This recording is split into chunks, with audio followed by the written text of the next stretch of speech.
But it all started for me when I was only 7 years old. That is when my grandfather, Carl Wallenda, probably the best known tightrope walker of modern times, put me on a wire for the very first time.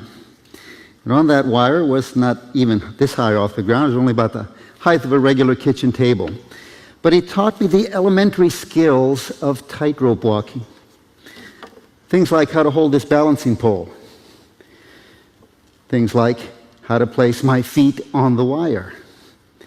But the most important thing that I learned from my grandfather about keeping my balance on the tightrope was that I needed to keep my eyes on a fixed and an unmoving point at the far end of the wire, which happens to be where this cable meets those two pipes at the far end. That is how I maintain my balance. I've been doing this for over 50 years now. And with that time and that experience, I do have the ability to look around, to talk to you face to face. But invariably, if this equipment is not as sturdy as I hope it is, or if I lose my balance for any reason whatsoever, my vision will instinctively and immediately return to that point at the far end of this wire so that I can regain my balance. Once this all becomes pretty much second nature to me, and what I mean by that is I can do it not in my sleep, but pretty much under any circumstances, then and only then did I take my first few steps on that tightrope. After that, you move up to some simple little feats, like what we call a salute. Now, another simple little feat that we might learn very early on would be a knee-down salute. And then, after that, you'd learn to go to do a few things that are a little bit more up in scale. Things like possibly shifting directions.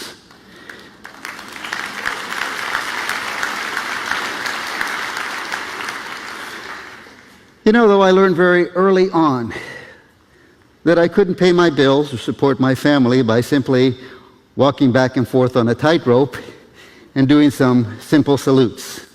So I really had to put myself into my craft, to practice and rehearse countless hours, so I could move up to doing some things much bigger, much better, things like standing on my head.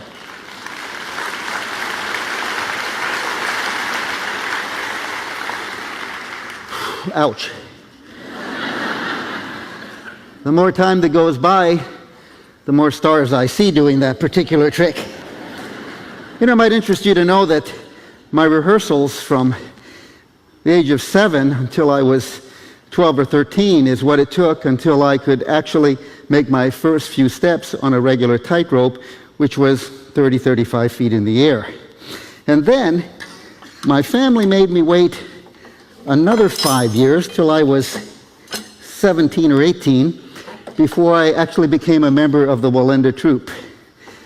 But since that's been so long ago, I've discovered that every once in a while I get out of breath, as you can probably hear at the moment. And when that happens, I find the best way to catch my breath is just to take a moment. So I'm going to place my trusty stool on the tightrope here. And once I get in position, I'm going to join you all and just kind of kick back and chill for a minute.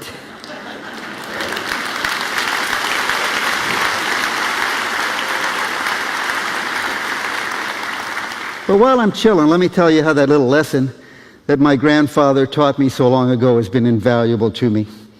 That lesson about focusing on an unmoving point, on a goal in life. You see, as a tightrope walker, I've had innumerable upsets on the wire, times that I've fallen.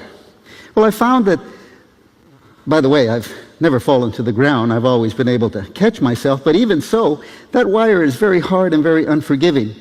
And I find that one thing always holds true every time I've ever fallen. It always hurts. There's never been a time that it hasn't hurt. But my grandfather was a man of great integrity. My grandfather lived by that standard of the motto that you've often heard. that is a circus analogy, it just says that the show must go on. Now, to me as a performer, that's something that's a lot more significant than something I could just spit out of my mouth. No, you see, it goes down to my very heart and soul. It talks about life itself. Because in life you discover that even though there's some things that I'd love to go back and redo, life doesn't afford me that privilege. Sometimes I just like for time to sit still and stop, and life won't do that either. Life just has a way of continuing on. And so when I've been hanging there in anguish and in pain and thinking, what do I do next? I'm sure you agree with me that the most foolish thing I could do would be just to open my fingers and let go. No, you see, the only way of life is to go forward. And so whenever I found myself in that kind of a situation, I realized that the only thing that I can do is get myself back up on that tightrope, get focused on that point, and continue on. Now that is a lesson for life itself, because I found that if I'll focus in on a goal in my life, if I'll persevere, if I won't give up, if I'll be unrelenting, if I'll just hang in there, if I won't give up in the last moment, you know what I found?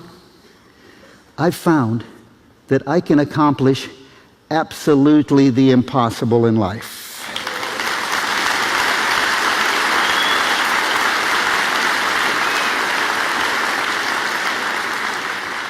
Now, you know, that's a lesson not just for me. That's a lesson for everybody. If you'll just focus in on a goal in life, if you'll persevere, if you don't give up, you can accomplish absolutely the impossible. And by the way, I need to tell you that my primary focus in life is Jesus Christ. Now, there's a verse in the Bible, Hebrews 12:2. It says that we need to fix our eyes on Jesus, because he is the author and the perfecter of our faith. You see, he wrote it. He's the author of it. But not only that, he also perfected it. He also lived it.